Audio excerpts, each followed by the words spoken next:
Happy New Year to all of my contractors, subcontractors, and everybody in the roofing industry. Today I have a very important message to you. I do not know who needs to hear this. I do it for myself. I do it because it bothers me. And the topic today is extreme ownership. If you've seen this book, heard about this book, and did not read it yet, please do. It's by Jocko Willink. And it's about extreme ownership. He's a Navy SEAL. I think we have that problem in the roofing industry and in construction industry in general. We have too many paper contractors who just don't want to take ownership of their jobs. This morning I have this comment on our post from yesterday about subcontractors not getting paid and how to help subcontractors to get paid. And I got this comment from David Taggart, and I absolutely agree. Everything David Taggart said is right, and he's not wrong here, but I want to quote him. How to Get Paid in 4 Easy Steps by David Taggart. Number 1, legally binding, legitimate contract with clearly outlined pay schedule and fees. Agree with it 100%. Number 2, do what you say you're going to do. This is the biggest issue with the roofing subs. Overpromise, underdeliver. I agree we have this problem, but I don't agree that this is the biggest issue. I'll explain to you what, in my opinion, is the biggest issue here. Number 3, don't do shit work. Obviously. Number 4, collect your pay upon completion. Great advice, David. Thank you for sharing. Here's what I have to say, and this is how I want to reply to that comment. The problem I see that we have, so many contractors became paper contractors, and paper contractor by definition does not want to deal with anything work related. All they want to do is sell the job, find a sub to do the job, and when that sub messes it up, they want to put all their liabilities on the sub. My question to you is, why do we need you? Why does marketplace need middlemen like yourself if that's all you're doing? Let me explain to you why this is a problem. You're hiring a sub, and I understand, I'm not defending bad subs. There are plenty of bad subs. But define your role as a contractor. Your role is not only to sell the job, your role is also to check quality of the job in progress before it gets finished, to check standards and quality and procedures and make sure everything is gonna go right. So many contractors don't visit their jobs. They don't check on subs during the progress, and then when this sub messes up the work, they come after them. It's like, oh, this is your fault. I'm not paying you because you did not do this, this, and this. And I have seen so many times in this industry. As a matter of fact, I remember first time it happened in 2013, one of the subs came to me here in Minneapolis. He showed me 12 jobs that he did for this contractor, and the contractor was willing to pay him half of his monies, and the reason was ridiculous. It was not because he has to redo the jobs or this and that. It was like he was taking $6,000 off his invoices for things like cleanups and stuff like that. You have to be reasonable as a contractor. What I see is happening is, let's say subcontractor did not clean the jobs. I mean, it happens all the time. But what are the fees?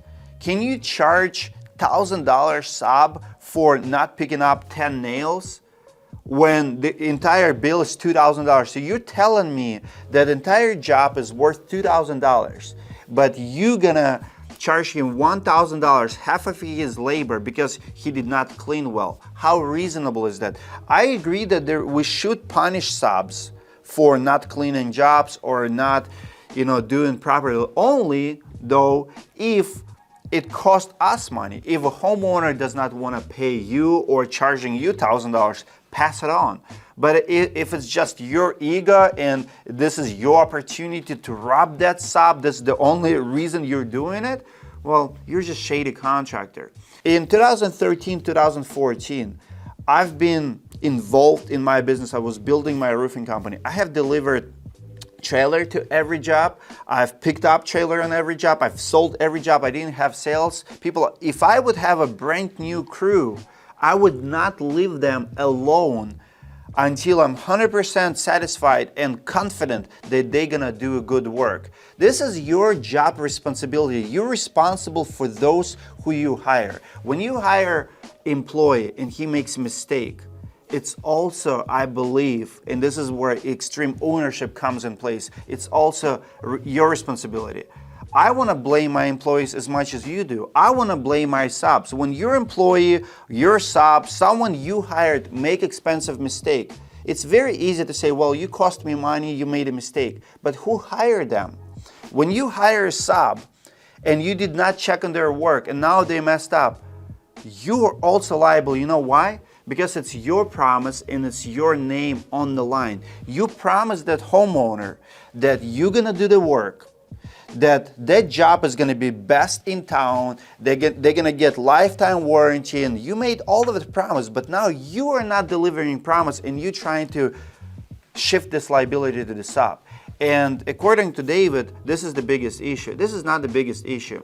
If I have hired sub who messed up my job, it's also my problem, because did I hire the wrong sub?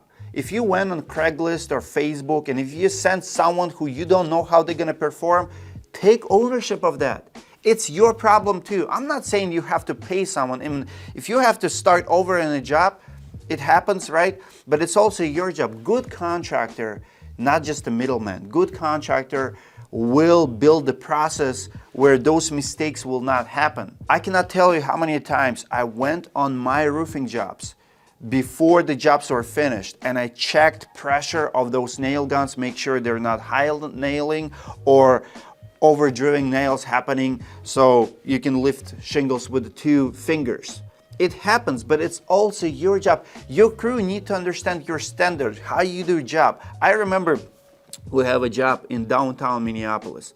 I have a pretty good crew and I gave them this job and I knew that we will have to replace rotted wood, because it was very old house, and when I was walking during inspection on the job, I've seen soft spots.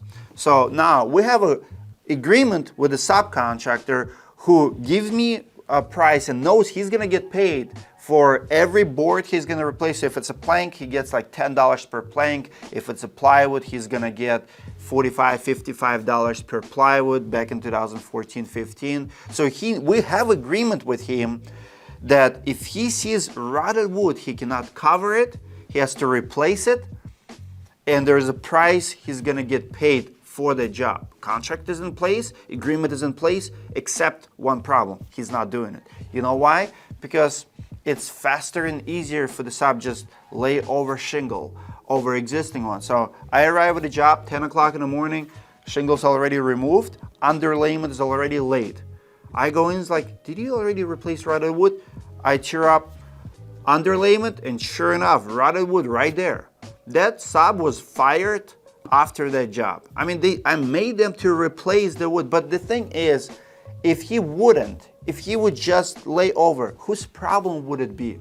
Could I go after him? I probably could. See, what I'm telling you is this: when you hire people, when you hire subs as a general contractor, take extreme ownership in your actions before you take extreme ownership in their actions.